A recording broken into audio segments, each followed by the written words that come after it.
You've been hunting for 6 hours. Sweat, blood, and dust are caked into your skin.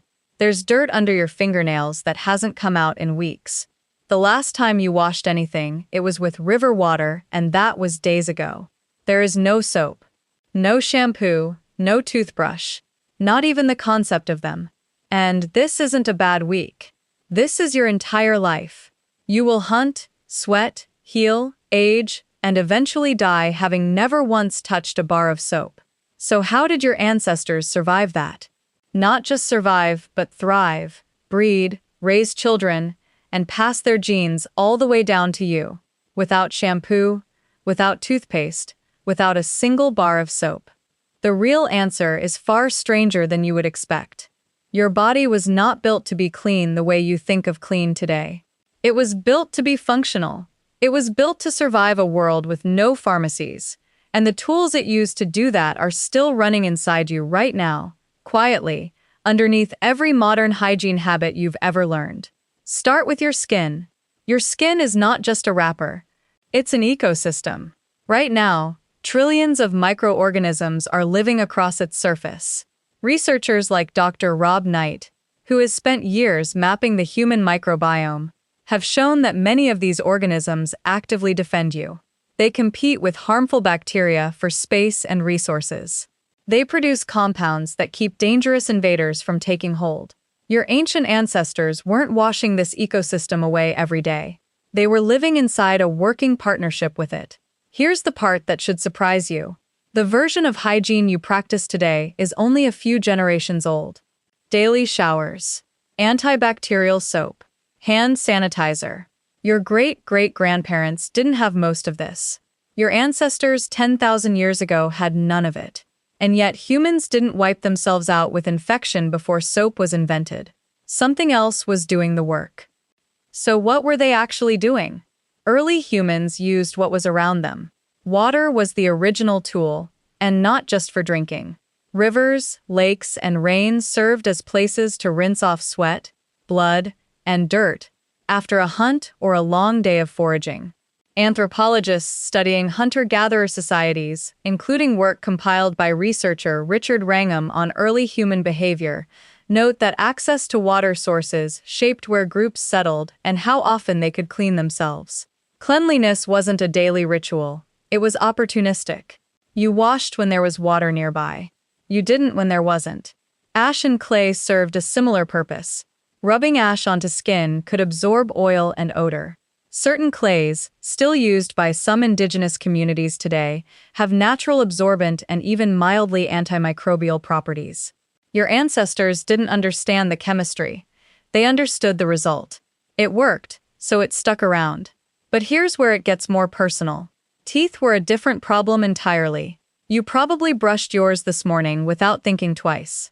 Ancient humans didn't have bristles or paste, but they weren't defenseless. Twigs from certain trees were chewed at the end until they frayed into a brush-like texture. That fray was used to scrape the surface of teeth. Some of these twigs, like those from the neem tree, contained natural antibacterial compounds. Archaeological evidence of tooth wear even shows early humans picking food from between their teeth with small tools. Similar to how you would use floss today. The impulse is ancient, only the tool has changed. Here's where it gets stranger. Some hygiene practices you would consider disgusting today weren't dirty by ancient standards. They were medicine. Urine, for example, was used in some ancient cultures as an antiseptic rinse. It sounds shocking now, but urine is largely sterile when it leaves a healthy body. Its mild acidity can even help disinfect minor wounds.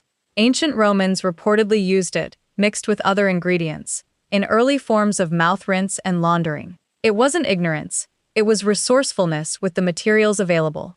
Even body odor served a purpose you've probably never considered. Sweat carries pheromonal signals.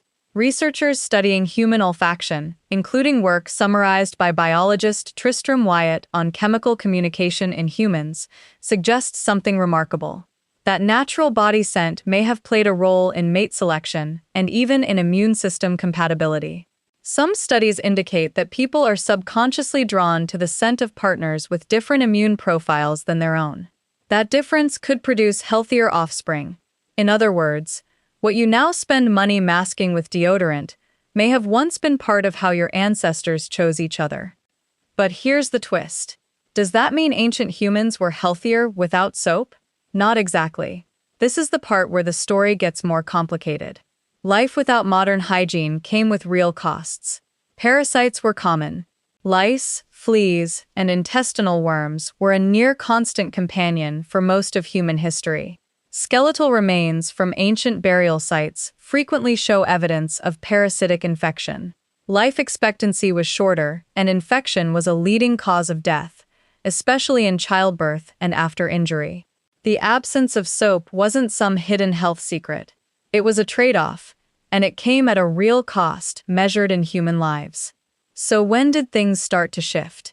As humans began settling into larger, denser communities during the agricultural revolution, hygiene stopped being a personal habit. It became a public health necessity. When you live near dozens of other families, waste doesn't just disappear. Disease spreads faster. Ancient civilizations began building the first sewage systems, public baths, and sanitation codes. Not out of vanity, but out of survival instinct at a societal scale. The ancient Indus Valley civilization built some of the earliest known drainage systems, funneling waste away from living spaces thousands of years before germ theory existed. The Romans built elaborate public bathhouses, less for luxury and more as a shared social and cleansing ritual. None of these people understood bacteria. They understood pattern. Dirty water near living spaces led to sickness. Clean water didn't. Cause and effect. Discovered the hard way, over centuries of trial and error. It took thousands more years before humans understood why any of it worked.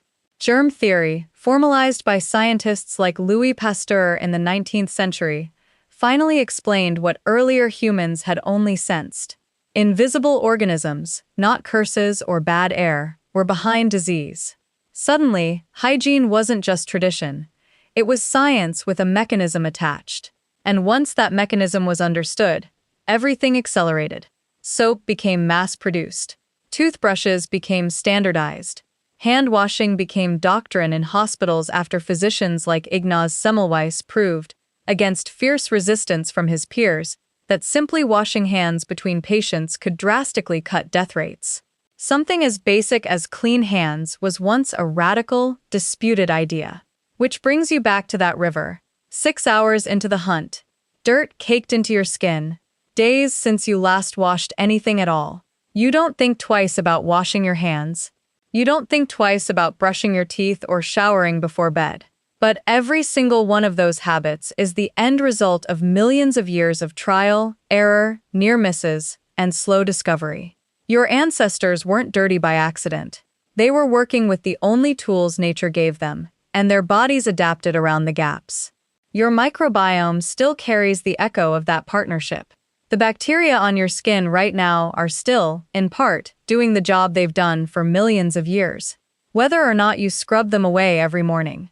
Some researchers now even worry that modern hygiene has gone too far in the other direction. That excessive sterility may be weakening immune systems that evolved expecting a little dirt, a little exposure, a little friction with the microbial world. So the next time you reach for that bottle of soap sitting within arm's reach, notice it.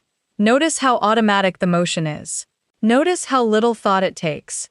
Because for most of human history, staying alive meant surviving without it.